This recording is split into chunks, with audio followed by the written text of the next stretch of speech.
Assalamualaikum warahmatullahi wabarakatuh. Saya Afdi Pratama dari perwakilan kelompok Mobile Programming Aplikasi Worktime ingin menjelaskan tentang presentasi kita kali ini. Pertama-tama kita mengucapkan puji syukur kehadirat Allah Subhanahu wa taala atas nikmat, rahmat serta hidayahnya yang telah memberikan segala nikmat kepada kami. Salawat serta salam kami junjungkan kepada Nabi dan Nabi Muhammad SAW hingga kami diberikan kemudahan dalam menyelesaikan tugas ini guna memenuhi tugas dari mata kuliah Mobile Programming dengan judul aplikasi WordTime. Besar harapan kami semoga tulisan ini dapat memberikan manfaat yang besar baik untuk kami ataupun orang lain. Ucapan terima kasih tak lupa kami sampaikan kepada dosen pengajar mata kuliah Mobile Programming atas bimbingan dan arahan beliau. Kepada teman-teman dan pihak yang turut mendukung untuk menyelesaikan tulisan ini, akhir kata kami menyadari tulisan ini tak memiliki banyak kekurangan. Karena itu sangat diharapkan kritik dan saran dari pembaca demi perbaikan dan sekaligus memperbesar manfaat tulisan ini sebagai referensi. Latar belakang, waktu sangat penting bagi kehidupan sehari-hari. Untuk dapat mengetahui waktu, kita dapat menggunakan alam sekitar dengan cara melihat arah dan posisi matahari.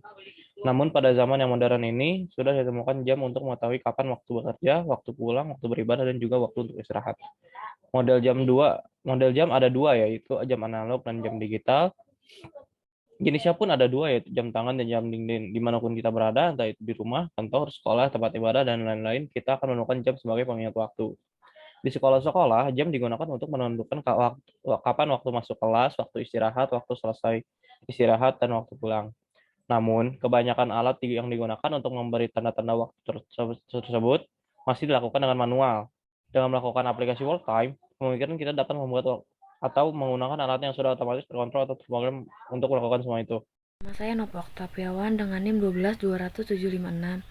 Di sini saya akan menjelaskan mengenai rumusan masalah. Yang pertama, berdasarkan latar belakang permasalahan yang telah diuraikan di atas, dapat disimpulkan bahwa permasalahan yang dihadapi yaitu bagaimana merancang dan membuat sebuah aplikasi part-time. Yang kedua, bagaimana cara agar aplikasi part-time dapat bekerja secara tepat dan akurat. Pengertian Android Studio. Android Studio adalah lingkungan pengembangan terpadu Integrated Development Environment (IDE) resmi untuk pengembangan aplikasi Android yang didasarkan pada Intel G IDE.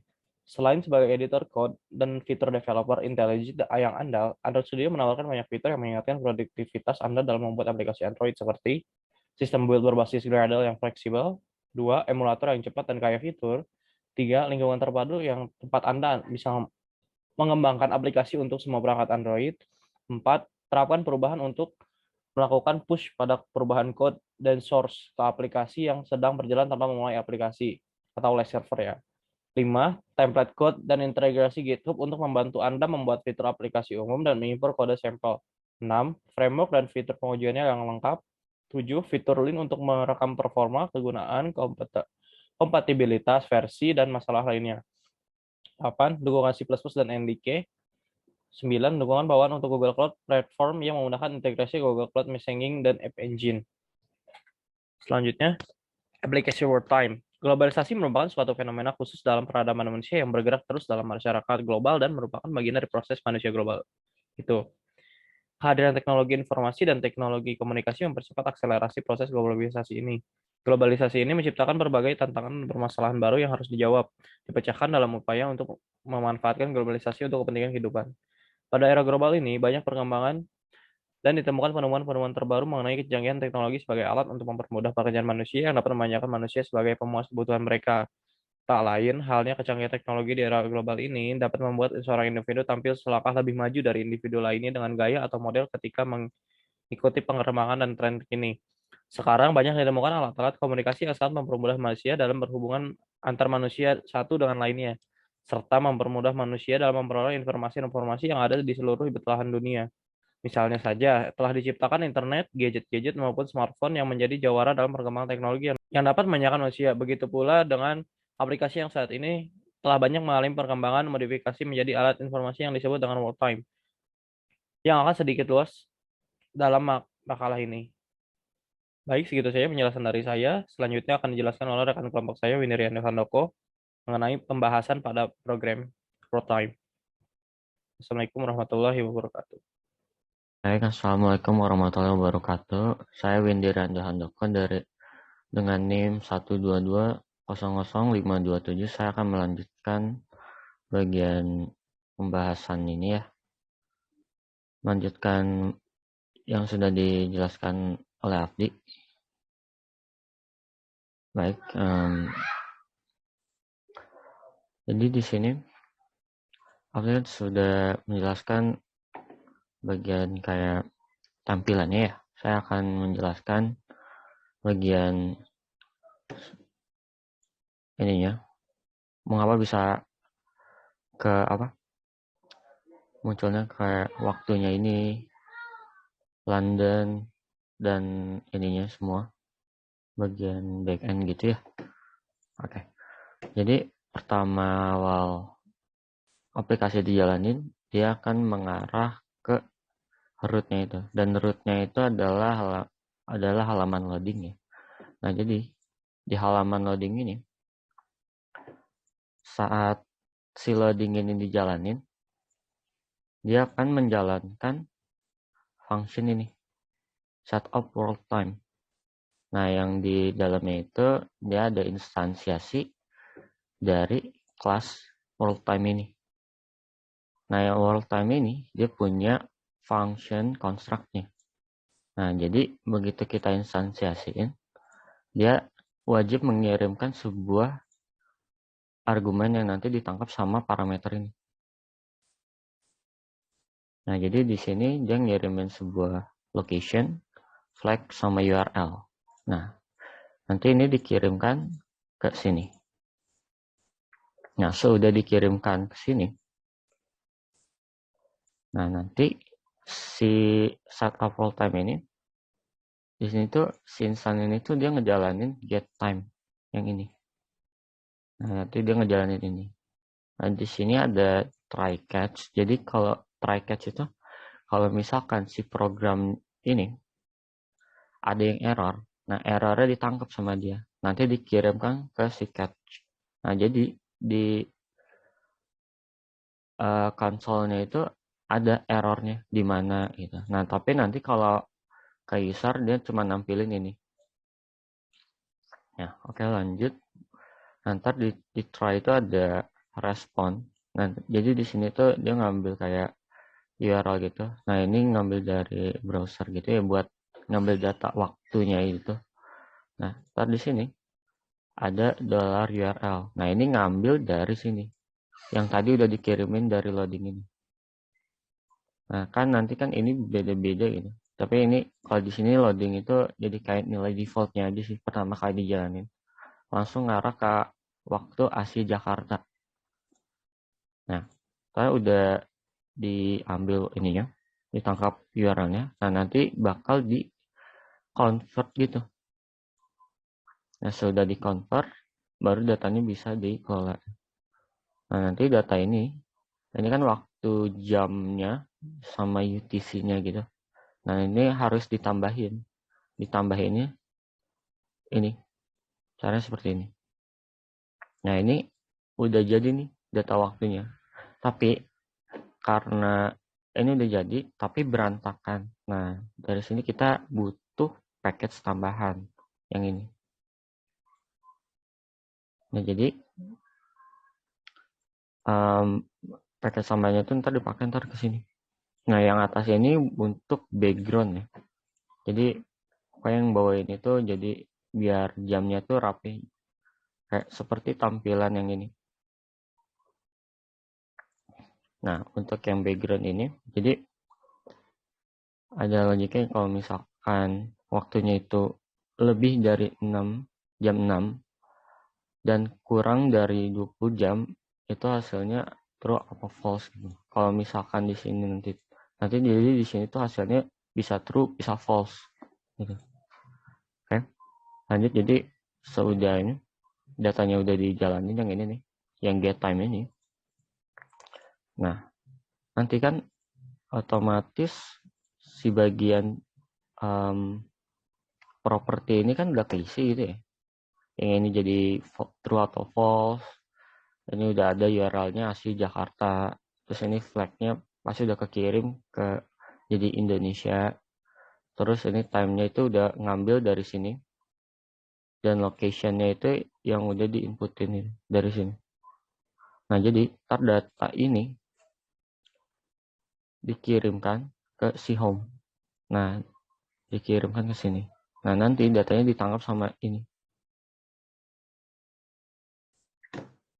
Nah, sudah data ini ditangkap, nanti tinggal dikelola. Yang sudah seperti Abdi jelaskan ya, nanti datanya itu udah ditampil-tampilin seperti image yang ini. Jadi yang ini kan ngambil dari sini. Kalau misalkan dia si is daytime ini isinya true, dia bakal nampilin day PNG. Kalau misalkan dia false, dia bakal nampilin night PNG. Dia penambahan dengan warnanya juga buat background colornya gitu. Nah, baik. Terus selanjutnya untuk bagian di choose location ini. Jadi pas si choose location ini ditekan, dia bakal ngarahin ke halaman /location atau di sini tuh namanya choose location. Nah, jadi dia bakal ngarah ke halaman ini. Nah, begitu di halaman ini, nah di sini ada beberapa data kelas gitu ya. Nah, begitu dijalanin, jadi di sini tuh dia kan nampilin data-datanya gitu ya.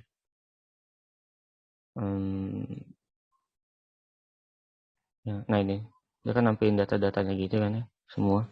Nah, begitu si ininya ditekan, salah satu ininya ditekan, di tab, dia bakal ngejalanin function update time dan ngirimin indeksnya. Jadi kan setiap ini kan ada indeksnya tuh beda-beda. Nah, begitu dia tab salah satunya tuh, dia bakal ngejalanin ini update time ini dan ngirimin juga indeksnya. Apakah itu 0, 1 atau 2 atau seterusnya. Nah, dia di dalam update time ini mirip kayak di loading ya. Jadi dia tuh ada instansiasi dari world time ini sama. Tapi isinya nanti tuh datanya ngambil dari sini. Sesuai indeks yang ada di sini. Apakah itu 0, apakah itu 1. Nah, sudah dia ngirimin data, nanti data ini kan dikirim ke sini juga nih. Nah, nanti sudah dia ngirimin, dia bakal ngejalanin get time juga. Ngelakuin proses yang sama kayak loading. Nah, seudah dari itu, nanti datanya itu dikirimkan ke halaman sebelumnya. Karena di sini pop itu. Jadi halaman yang, misalkan ini kan di halaman choose location ya. Jadi itu awalnya kan di halaman home. Nah, di halaman home itu, kalau kita ngeklik choose edit location, nanti itu halamannya itu ditimpa gitu si home-nya. Jadi halaman home-nya itu ada di belakang si halaman choose location ini. Nah, fungsi dari pop ini tuh jadi kayak halaman yang kita ini sekarang di edit location itu bakal di ini sih kayak dibuang gitu loh. Jadi nggak ditampilin lagi gitu. Jadi kayak mundur aja gitu. Nah, tapi datanya dikirimkan ke si home. Ya, nanti itu bakal ditangkap sama ini. Nah, ntar data ini dikirimkan ke sini. Ke si data ini. Ya, kayak gitu. Nah, kalau misalkan ini kan jadi tuh dia tuh biar nggak akan nge-restart itu ya, biar nggak nge-trigger si build ini ya. Karena kalau nge-trigger si build ini itu sama aja kayak nge-restart, karena ini nggak dari database dan dia nggak fix bener-bener berubah. Itu kalau ke restart itu nanti jam yang udah kita ganti harusnya misalkan contoh ke London yang defaultnya itu di Jakarta, kalau dia si build-nya itu ke trigger kayak itu dia bakal nge-restart ya, tampilnya Jakarta lagi, jadi nggak akan berubah kalau misalkan nge-trigger ini. Sekian dari saya. Assalamualaikum warahmatullahi wabarakatuh. Assalamualaikum, saya Afri Pratama ingin menjelaskan tentang halaman home. sebagai berikut. Kelas scaffold dalam codingan ini adalah struktur dasar widget yang ditampilkan seperti pada layar paling kiri pada halaman sebelumnya, yang berisi beberapa properti. Dapat dilihat yang pertama properti background color, lalu diisi dengan properti body dengan widget save area. Nah, save area ini berguna untuk memberi batas pada layar dan ada widget container pada child. Diisi dengan properti decoration dengan widget box decoration untuk memberi frame atau membuat frame pada layar, lalu diisi dengan widget asset image untuk menampilkan gambar secara keseluruhan sesuai variabel image sebelumnya. Selanjutnya ada model widget padding yang berguna untuk memberi spasi atau jarak pada setiap elemen button dan teks yang diurut berdasarkan function widget. Setelah itu ada widget column berproperti children yang mempunyai di sini ada properti ini ya, children yang mempunyai flat button icon yang berguna untuk membuat button menggunakan icon yang diinginkan. Terdapat properti icon juga berguna untuk menampilkan dan mengatur icon dan teks pada layar di sini.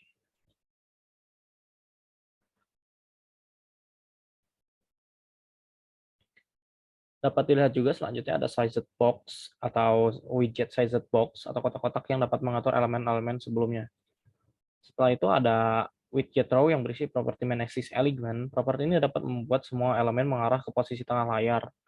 Dan row juga memiliki properti children berisi widget text yang berguna untuk menempelkan tulisan nama dan lokasi berdasarkan data dengan style sebagai berikut.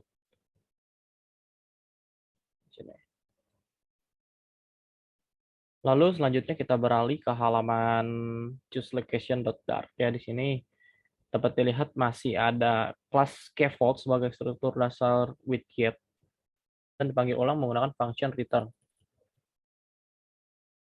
Yang terdapat properti untuk mengubah warna pada navigation bar dan menampakkan teks pada layar di sini. App bar, background color.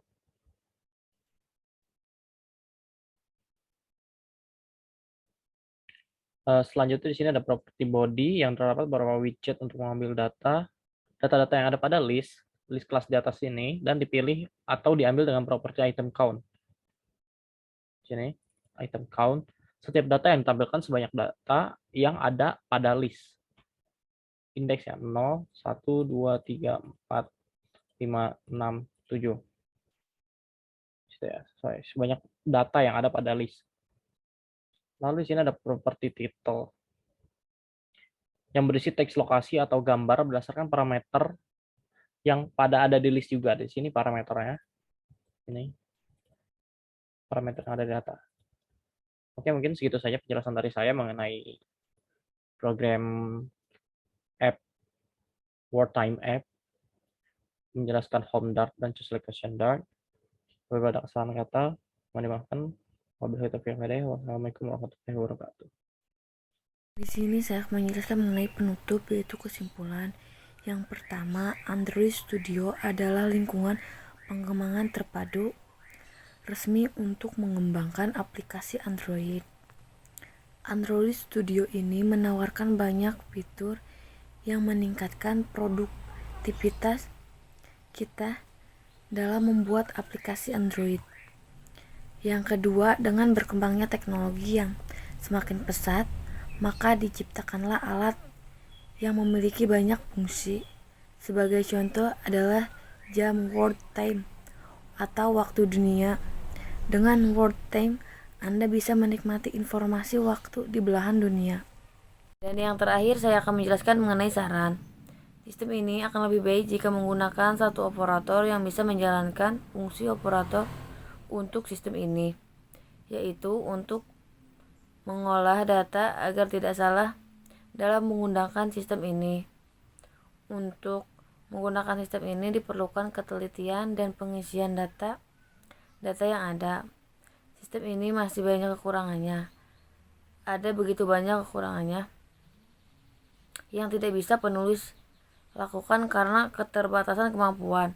Mudah-mudahan demi kemajuan teknologi komputer, maka sangat diharapkan agar perkembangan komputer kedepannya mampu mengubah pola pikir dan menjadikan generasi Indonesia yang kreatif dan inovatif, serta tumbuh kreativitas hingga menghasilkan karya yang berguna bagi kebutuhan manusia. Kiranya dengan adanya sistem interaksi antara komputer dan manusia dapat memanfaatkan sesuai kebutuhan. Cukup sekian presentasi dari kelompok kami, kurang lebihnya mohon maaf. Assalamualaikum warahmatullahi wabarakatuh.